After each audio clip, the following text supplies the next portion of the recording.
Assalamualaikum warahmatullahi wabarakatuh dan selamat siang. Perkenalkan saya Dr. Nasrun SH MSc, dosen di bagian bioetik Fakultas Kedokteran Universitas Al-Khairat Palu dengan NIDN 0928118105, NUPTK 346075966601309193. Pada kesempatan hari ini saya akan memberikan video membawa materi kuliah tentang etika dan hukum kesehatan, di mana materi ini juga mencakup disiplin dalam dunia kedokteran.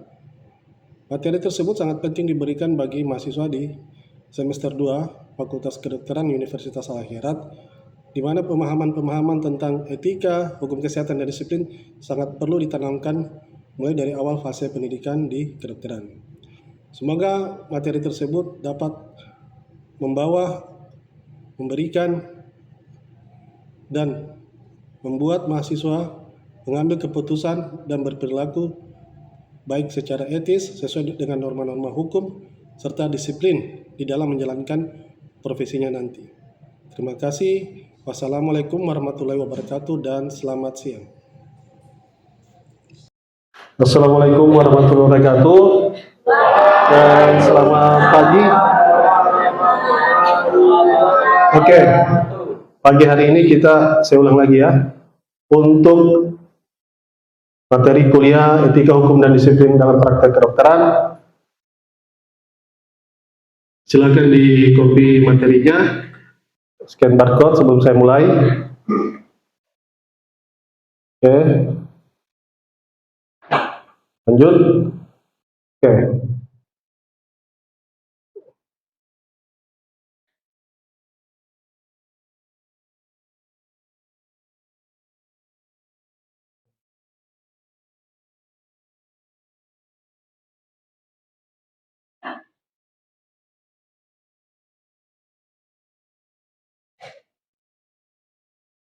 Tujuan pembelajaran pada materi pagi hari ini yaitu memahami prinsip etik dan hukum. Kita lihat ini, kira-kira apa itu pentingnya memahami prinsip etik dan hukum. Oke, dalam praktek kedokteran tentunya dasar-dasar ini harus kita tahu, memahami prinsip etik dan hukum dalam dunia kedokteran. Ya, prinsip-prinsip etik dan hukum ini harus kalian betul-betul kuasai sehingga tetap berada dalam koridor dalam pelayanan kesehatan. Lalu memahami teori etik kedokteran.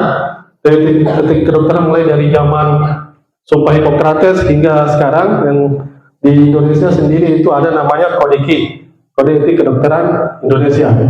Ya. Dan yang perlu kalian ketahui untuk tujuan pembelajaran dari topik ini yaitu menjelaskan keterkaitan etika, hukum, dan disiplin, mulai dari etika, norma-norma yang berlaku dalam suatu profesi, khususnya kalian dalam profesi kedokteran nantinya, lalu kemudian hukum, bagaimana regulasi mengatur melindungi kalian dengan semua yang terlibat dalam pelayanan medis, lalu dengan disiplin. Disiplin itu artinya apa? Kesesuaian antara kalian nanti berpraktek ya sesuai dengan SOP yang ada. Contoh sederhananya seperti itu ya. Jadi kalian itu berpraktek betul-betul sesuai dengan standar yang telah ditetapkan oleh pemerintah ya. Regulasi yang telah ditetapkan oleh pemerintah. Ya, kemudian tujuan pembelajaran berikutnya yaitu apa? Mengidentifikasi risiko dan etik hukum, disiplin, semua yang terlibat, kira-kira masalah apa yang akan timbul ya.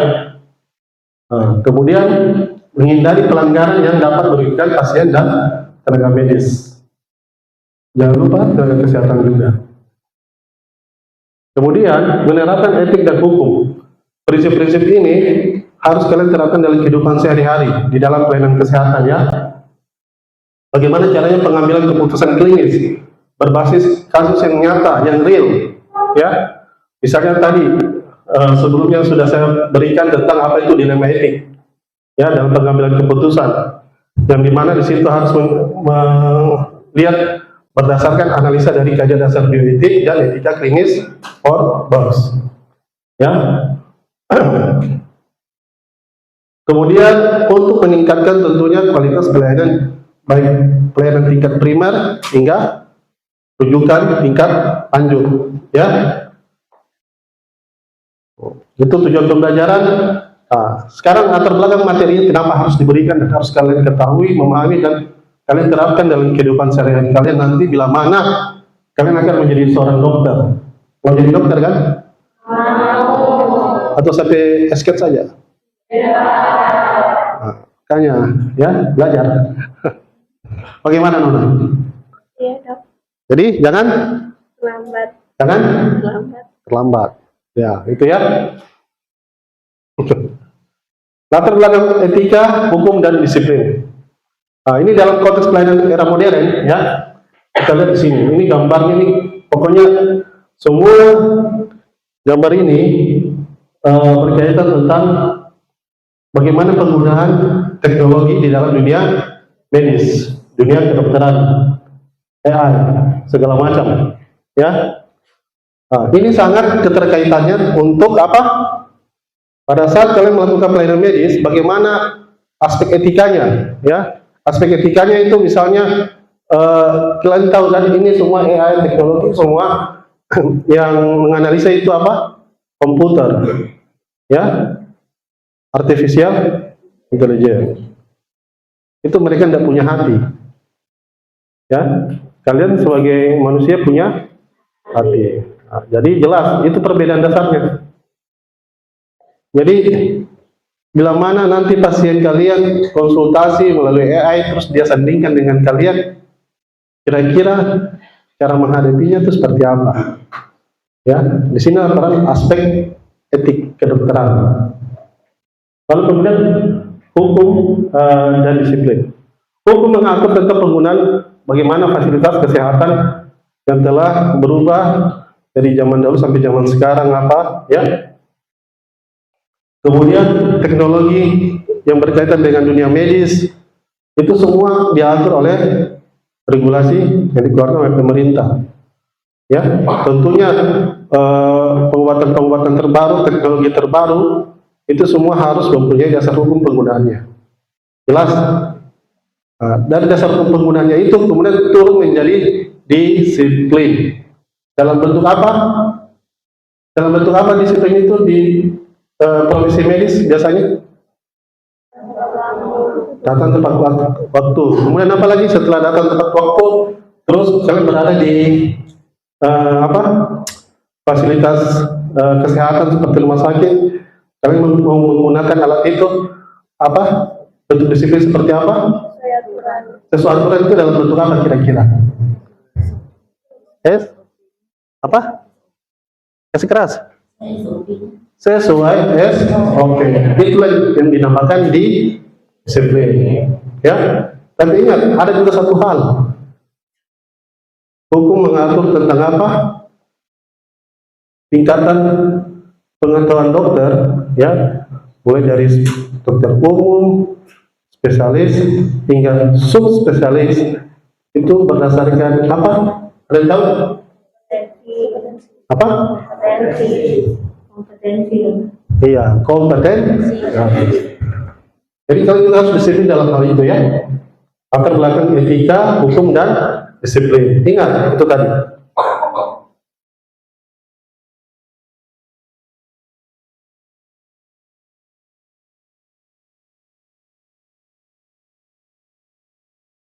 Next.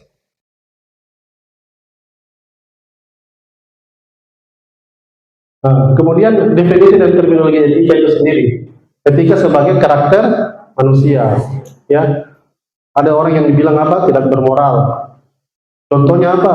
Dibilang itu dokternya mesum, ya, karena waktu dia memeriksa pasien tidak sesuai SOP, ya. Seperti contoh yang kemarin saya berikan, seorang dokter melakukan USG, lalu kemudian apa? Tangan kirinya harus di komputer, tangan kanannya di alat USG-nya. Tapi yang terjadi apa? Tangan kirinya di mana?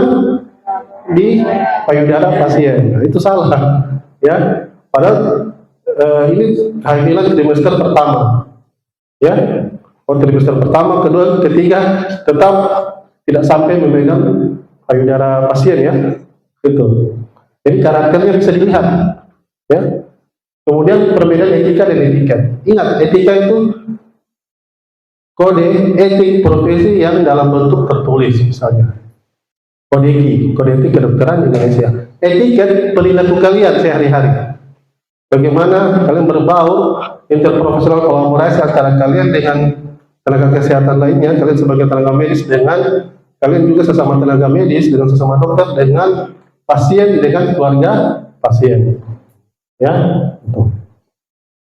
Etika sebagai panduan tindakan yang baik. Panduan inilah yang kalian pakai dalam profesi medis yang nanti kalian kerjakan, kalian lakukan, sehingga koridornya itu sudah ada tertulis dalam suatu buku kode etik kedokteran Indonesia.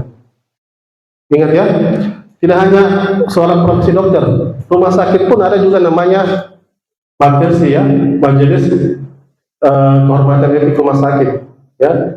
Itu mengatur tentang bagaimana rumah sakit di dalam berproses ya, pelayanan kesehatan apa semua itu mempunyai ada juga kode etik.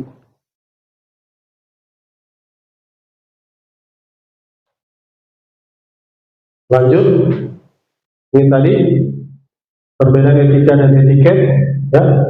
Etika itu tertulis mencakup semua dalam satu profesi. Etiket itu individu, melihat individu, bagaimana perilaku individu ya di dalam berinteraksi baik dengan sesama profesi dokter, dengan kolaborasi interprofesional dengan kesehatan lainnya, dengan pasien ya. Itu perbedaan etika dan etiket. Nah, ini sebagai panduan ya, tadi tindakan yang baik. Urgensi integrasi etik dan hukum. Hukum sebelum ada itu melihat bagaimana perilaku dalam suatu kelompok ya, profesi. Misalnya apa? Dalam suatu kelompok profesi itu misalnya dalam tenaga medis sering ada pembulian. Ingat, itu mulai dari ada kasus pembulian dalam profesi dokter. Biasanya dalam pendidikan kedokteran, ya. Yang rata-rata ini yang ambil spesialis biasanya ya. Kemudian keluarlah regulasi, hukum, peraturan pemerintah, ya, mengatur tentang bagaimana standar pendidikan kedokteran yang baik, sehingga untuk mencegah jangan sampai terjadinya apa, pembuli. Nah, itu pentingnya. Jelas, urgensi integrasi etik dan hukum. Nah, di sini ada dilihat di Undang-Undang Nomor 17 Tahun 2023. Jelas ya? Kira-kira apa lagi pentingnya hukum, aspek integrasi antara etika dan hukum? Ada yang tahu? Angkat tangan coba. Tadi saya sudah berikan contoh.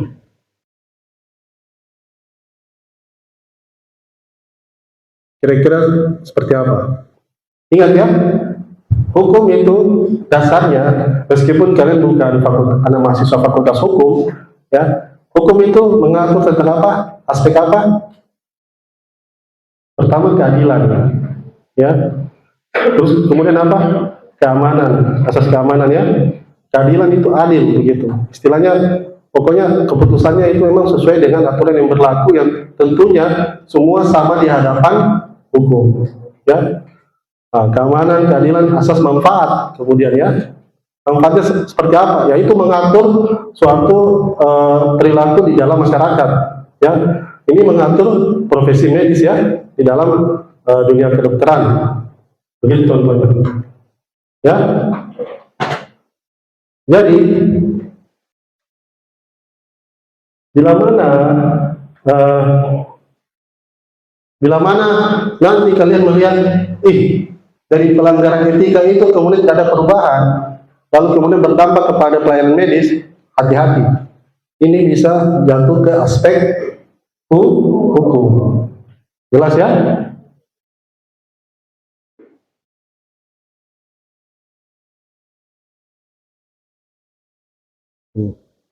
Ini landasan teori etika, hukum, dan disiplin. Kita lihat.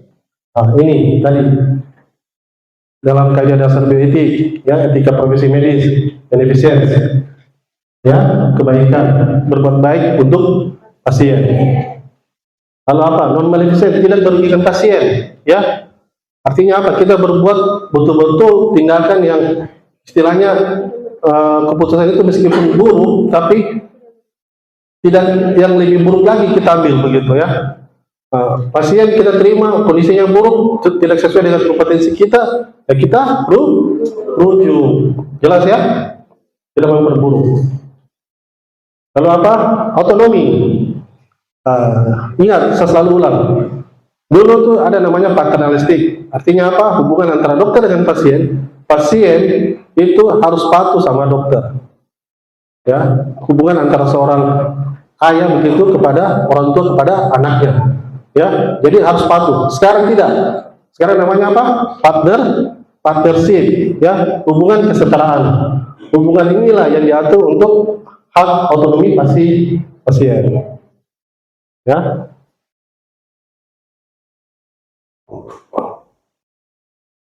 Lalu kemudian justice, keadilan. Bersikap adil. Prinsip dasarnya seperti di IGD. Kenapa di IGD? Kira-kira seperti apa? Ada yang bisa bantu saya? Apa itu contohnya di IGD? Kemarin kita sudah berikan contohnya. Apa? Ada yang tahu? Triase. Oke, kira-kira triase itu bisa dijelaskan? Oke, baik. Dokter, perkenalkan, nama saya Muhammad Usman Yudi, NIM 257-3. Jadi triase itu kita melihat tingkat kegawat daruratan pasien. Jadi triase itu ada 4. Yang pertama itu merah. Merah itu gawat darurat. Berarti pasien tersebut harus segera ditangani. Nah, untuk kuning sendiri pasien gawat tapi tidak darurat. Nah, itu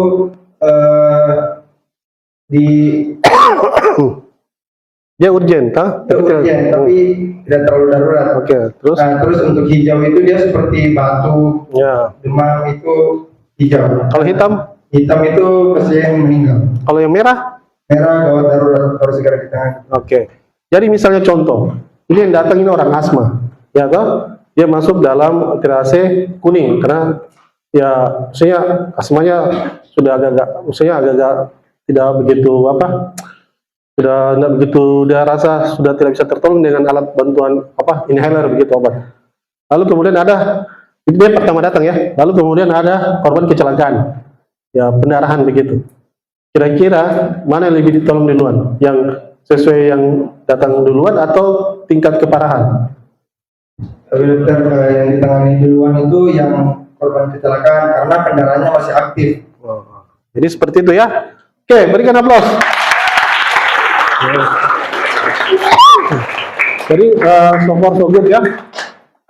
Jadi sudah bagus. Jadi meskipun yang sakit asma datang duluan, tapi kemudian yang setelah dia ada yang kecelakaan, itu lebih diutamakan. Jelas? Oke. Sampai di sini ada yang mau ditanyakan? Silahkan bertanya.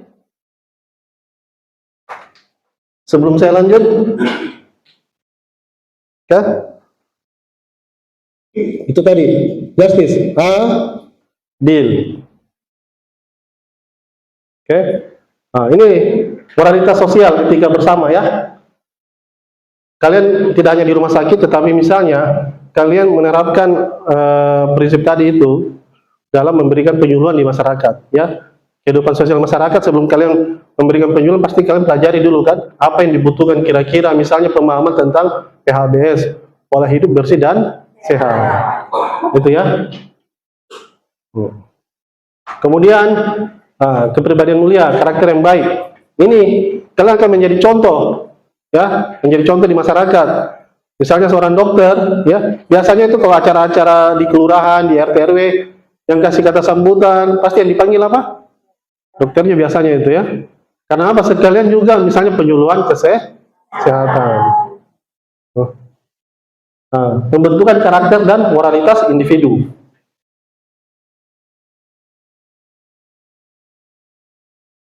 Lalu apa? Utilitarian, manfaat terbesar.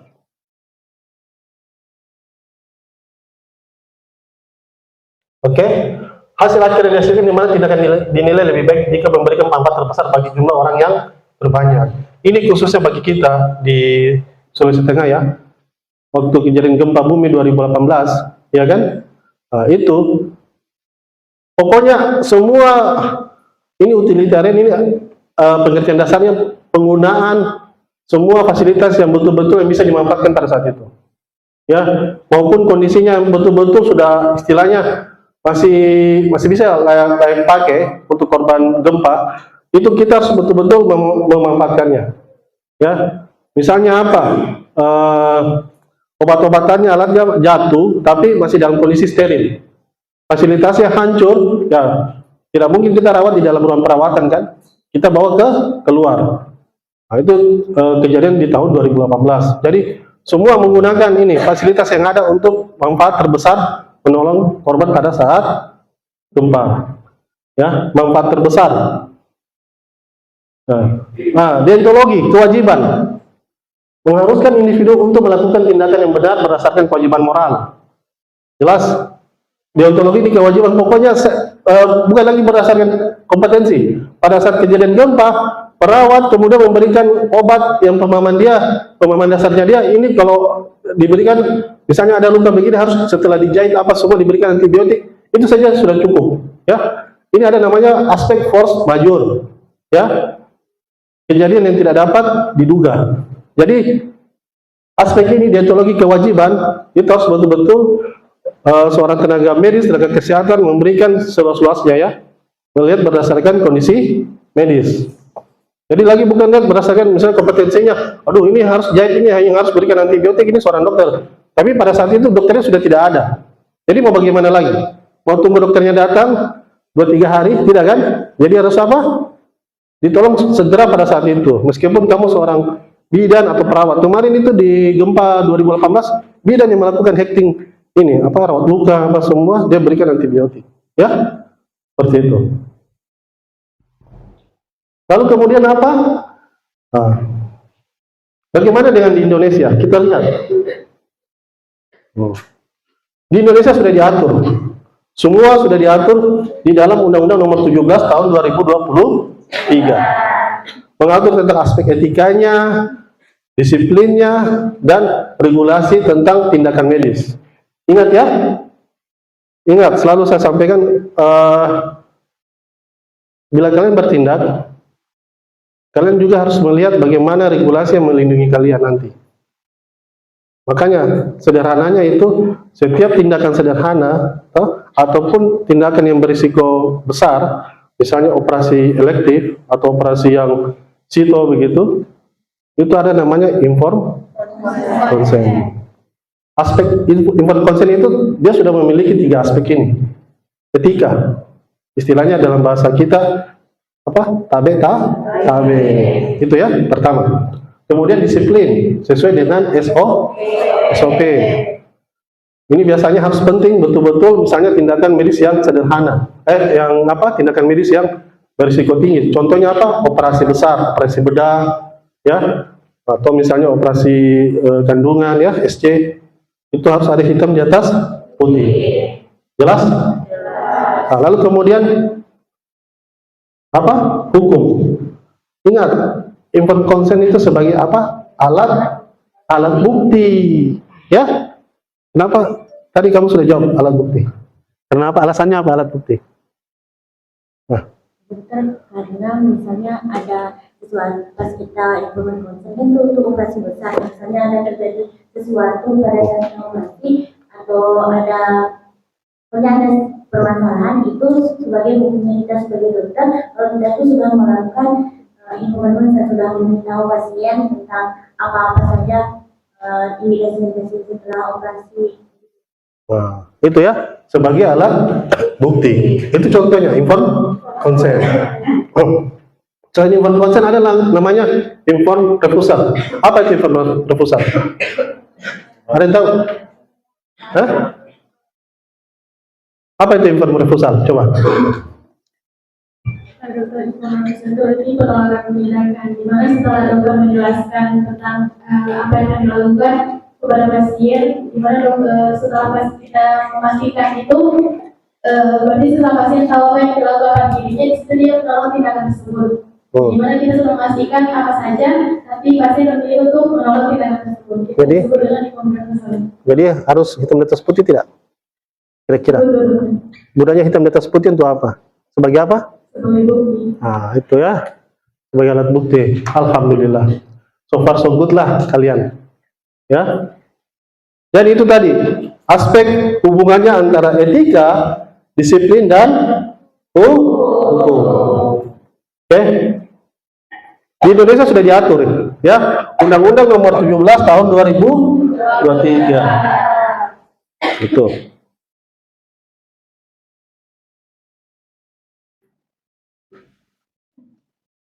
Peran dan fungsi Majelis Disiplin Profesi Kedokteran. Ini ya.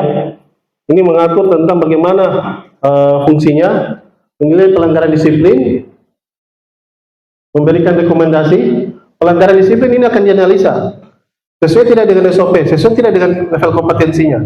Ada tidak namanya istilahnya pelimpahan tugas. Misalnya dokternya keluar kota, dilimpahkan tugas sama teman sejawatnya, ya. Kalau limpahkan tugas sama enggak dia punya level kompetensi antara yang memberikan dengan yang menerima? Harus sama. Terus memberikan rekomendasi hukum. Aspek hukumnya ini sanksinya bagaimana? Ya, bisa saja pencabutan. Itu sanksi hukum itu terbagi 3. Ada administrasi, pidana, dan perdata. Paling ringan itu apa? Perdata. Yakin?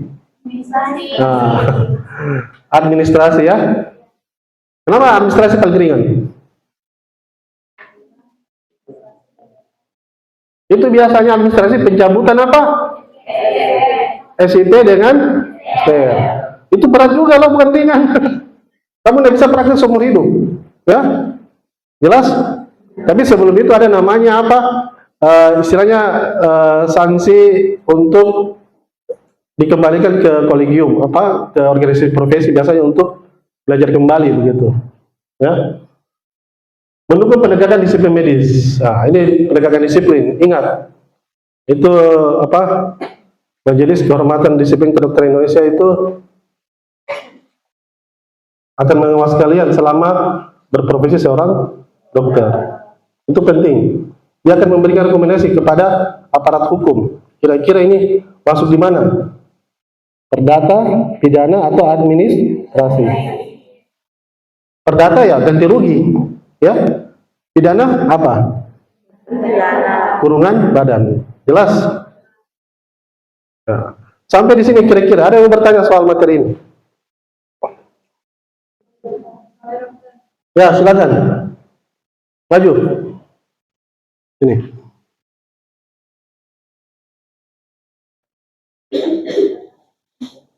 Kira-kira dari materi ini apa yang kamu ingin tanyakan?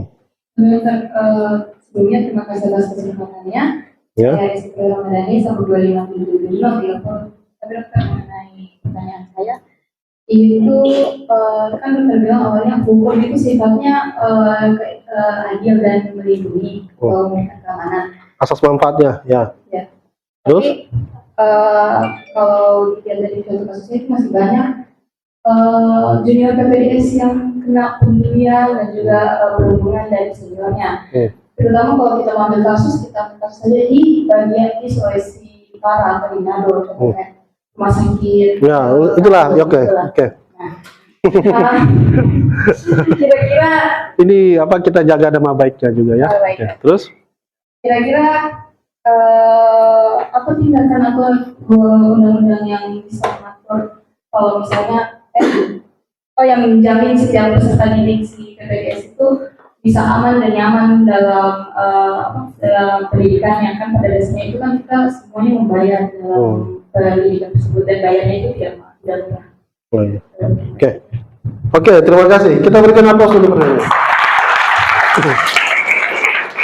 Oke, pertanyaan kamu itu bagus ya, karena memang kejadian sudah berapa kali itu. Kira-kira apa yang harus dilakukan oleh pemerintah? Ya, pemerintah dalam hal ini sudah mengeluarkan Undang-Undang Nomor 17 Tahun 2023. Di situ mengatur tentang undang-undang kesehatan, mulai dari pelayanan, pendidikan hingga penelitian. Ya, kita lihat tadi kan saya sudah berbicara memberikan materi tentang di bidang pelayanan, ya kan?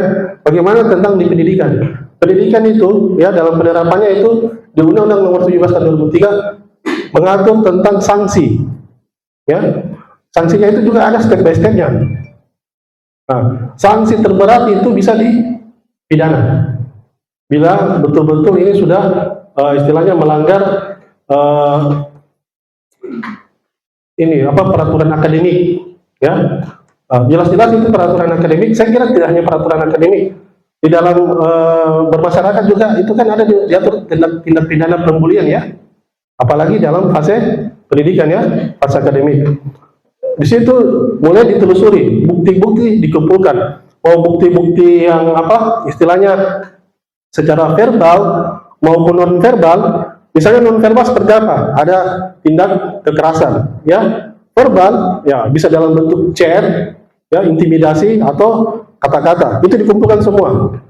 Nah, kemudian dari rumah sakit ada namanya komite etik dan disiplin. Itu dilihat juga meminta pertimbangan. Komite etik dan disiplin hukum di rumah sakit pasti ada. Sektor rumah sakit itu pasti ada, apalagi rumah sakit pendidikan. Menganalisa, kemudian dilihat ini masuk ke ranah mana? Ke ranah hukum, ke ranah etika, ya, etika akademik, atau ke ranah disiplin. Wah, ternyata kejadiannya sudah complicated. Masuk ke hukum ada, disiplin ada, dan etika ada. Akhirnya apa? Setelah ada delik aduan dari korban ke polisi, kemudian apa? Polisi penyidik berkolaborasi dengan rumah sakit, ya, melihat. Nah, turunlah rekomendasi dari kampus berkolaborasi dengan rumah sakit, kemudian rekomendasi dari kampus yang menaungi pendidikan tersebut, pendidikan spesialis tersebut juga memberikan ini, istilahnya apa? Notulensi lah, catatan begitu. Wah, ini diserahkan ke penyidik. Sudah, akhirnya sudah lengkap.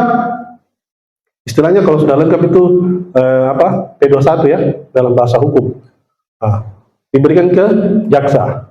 Dipanggillah semua, diperiksa. Itu tadi kasusnya biasanya paling awal itu apa? Tersangka atau terdakwa?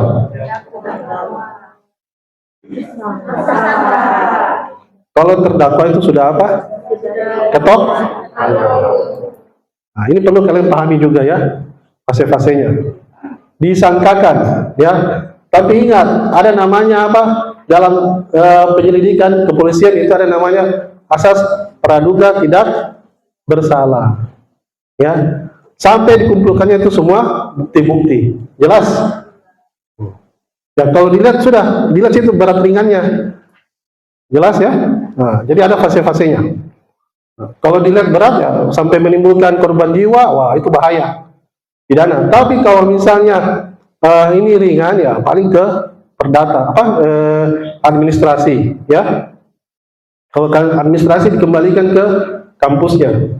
Kampus, ya, mau tidak mau mungkin akan menghentikan sanksi administrasi itu, kolaborasi juga dengan pihak kampus menghentikan proses pendidikan spesialis dokter tersebut. Bila terbukti, ya, jelas. Oke. Kalau sudah, ini yang paling parah sudah kalau sudah sampai masuk ke meja hijau, sudah sampai ke pengadilan, karena sudah menimbulkan korban jiwa. Gitu. Kalau administrasi biasanya ada namanya justice apa? Restoratif justice. Restoratif justice itu ada namanya unsur pemaaf, korban memaafkan. Tapi ingat, ada juga sanksi akademik. Sanksi akademik itu dikeluarkan oleh kampus. Hati-hati, ya. Bagaimana? Yang bertanya? Jelas? Oke. Terima kasih. Nah, ini menyelesaikan sengketa etika. Oke? Lalu sudah jelas sengketa etika itu paling sanksi apa yang diberikan? Kira-kira teguran, ya. SP1, SP2, kalau SP3 sudah masuk ke pelanggaran berikutnya. Betul-betul ini masuk ke hukum bisa, disiplin juga bisa. Ya, perilakunya tidak sesuai dengan norma-norma dalam profesi medis. Next. Nah, ini kelainan pendidikan medis, tindakan tidak sesuai standar. Ini biasanya bermula dari ketidakdisiplinan. Tidak memenuhi standar profesi yang diharapkan, yang dapat mengakibatkan kerugian atau bahaya bagi pasien. Ini mencakup tindakan yang diambil atau diabaikan. Seharusnya dilakukan tetapi tidak dilakukan, ya. Tidak sesuai standar, tidak berdasarkan evidence based medicine, ya, berdasarkan kondisi medis pasien. Risiko medis apa tuh risiko medis? Komplikasi yang tidak dapat diprediksi. Contohnya apa risiko medis? Kemarin saya berikan contoh, itu ada kalau SS, sindrom Stephen Johnson. Apa itu SS dia? Sindrom Stephen Johnson. Tapi dokter, kalau dari pemahaman saya, sindrom Stephen Johnson ini merupakan penyakit autoimun, di mana itu penyakit ini terjadi karena alergi obat tertentu, dok. Itu bisa diketahui sejak awal atau tidak? Dia timbulnya lama, dokter. Iya, maksudnya dari awal diketahui dia punya riwayat alergi atau tidak, biasanya gimana? Kalau misalnya dari anamnesisnya kita, pasien itu sudah memberitahu kalau dia ini ada alergi obat, berarti kita tidak boleh memberikan obat itu. Tapi misalnya kalau pasien itu menerangkan kalau dia itu tidak punya alergi obat dan kita memberikan obat tertentu, dan itu bisa timbul penyakit tersebut. Nah, itu ya. Jadi ini namanya risiko medis. Ingat ya, kelalaian bisa dituntut, risiko tidak bisa. Jelas ya? Itu perbedaannya. Kelalaian bisa dituntut karena ada ketidaksesuaian dengan SOP. Ini ya, ini misalnya pemasangan oksigen ya pasiennya. Lalu kemudian diberikan berapa kebutuhannya, berapa liter oksigen diberikan. Lalu kemudian di sini risiko medis, misalnya pasien ini ternyata punya riwayat alergi obat, tapi waktu ditangani tidak diberikan obat itu, yang alergi obat itu misalnya. Pas diberikan vitamin, lalu tiba-tiba ada muncul reaksi alergi. Ya, di rumah sakit Sisal Jufri itu pernah dirawat, cuma diberikan vitamin, langsung muncul semua ruam-ruamnya ada bula semua, itu sampai ke mulutnya. Kalau SSJ ya, sindrom Stephen Johnson. Jadi ini risiko tidak dapat dituntut. Kalau kelalaian dapat dituntut.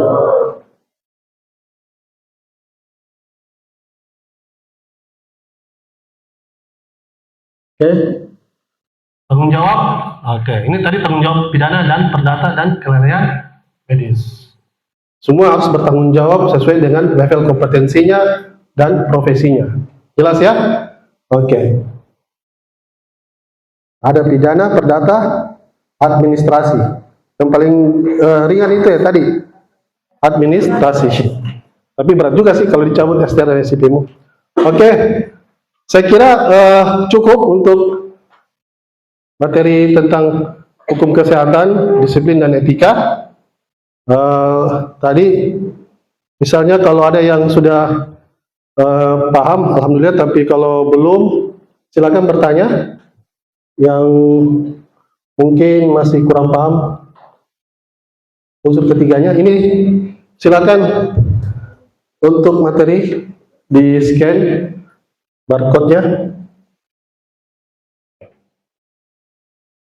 Oke.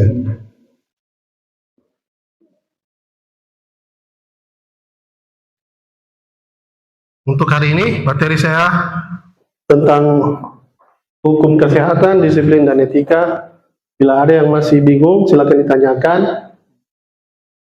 Saya anggap kalau sudah paham. Oke, silakan Nona. Maju.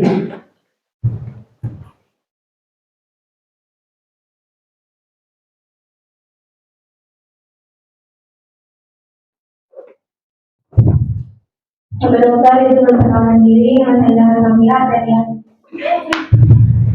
dengan diri 25777013. Dokter bertanya kalau misalnya kan itu di IGD ada itu keluarga pasien dengan hasil hijau itu datang, kemudian 30 menit kemudian itu datang pasien biasa kuning dengan struktur dalam, kemudian di situ kan kita dahulukan dulu biasa kuning. Ya. Oke. Kenapa? Santai aja. Oke. Relax. Nah, jadi di situ kan ini pasien yang melakukan kasus sejauh ini Diam. dia bisa didahulukan dulu supaya ditangani anaknya. Oh, oke. Dia kan itu kias hijau itu dia demam tinggi. Terus yang kuning terus yang parah, yang lebih parah. Oke. Jadi Nah, intinya, jadi kan di sini keluarga pasien itu dia tidak diterima, anaknya itu dibelakangkan. oh, Jadi tidak sesuai urutan yang datang Iya. begitu. Oke. Jadi intinya, jadi keluarga pasien ini dia sudah sudah jelas. Jadi sebagai dokter bagaimana cara kita menjelaskan kepada keluarga pasien bahwa ada pasien yang Oke. gawat darurat. oke, kita berikan dulu aplaus. Oke. Semoga nanti kalau kamu hadapi pasien seperti itu tidak kayak tadi ya. Ini sama kasus kemarin ada pembulian sampai dokternya apa? Meninggal. Ya.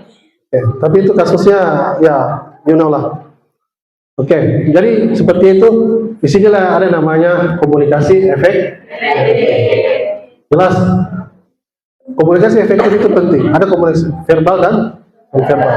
Verbal kamu bisa jelaskan, ya. Non verbal kamu melihat bagaimana perilaku, mimik wajah atau misalnya sampai gestur tubuhnya. Kalau bentuk intimidasi sudah kamu panggil security. Ya, karena kamu juga dijamin oleh undang-undang ya, undang-undang kesehatan untuk pelayanan medis. Semua segala intimidasi itu kamu dijamin dari hal-hal seperti itu. Jelas? Kalau seperti itu juga kamu perlihatkan. Tapi Ibu, kami di sini ada namanya skala prioritas, ada namanya triase. Kamu jelaskanlah itu gunanya komunikasi efektif. Mana yang didahulukan? Ya, bukan berdasarkan siapa yang datang duluan, tetapi berdasarkan kondisi medis. Jelas? Bagaimana, Nona? Jelas? Oke, saya pernah hadapi, berapa kali saya hadapi begitu. Ya, jadi usahakan kalian ada namanya komunikasi efektif. Yang ingat, kalian dijamin oleh undang-undang dalam pelayanan medis untuk seperti hal-hal yang intimidasi atau pembulian. Oke? Oke. Saya kira cukup. Ingat, untuk materi ini, bila mana ada yang masih ingin ditanyakan, silakan nanti di luar bertanya, ya, di luar jam kelas juga silakan bertanya untuk materi ini. Dan semoga kalian semua bisa dapat bertindak sesuai koridor yang ada ya, sebagai tenaga medis nanti dokter berdasarkan etika profesi, disiplin dan hukum kesehatan. Baik. Terima kasih atas perhatiannya. Saya akhiri dengan ucapan wassalamualaikum warahmatullahi wabarakatuh dan selamat siang.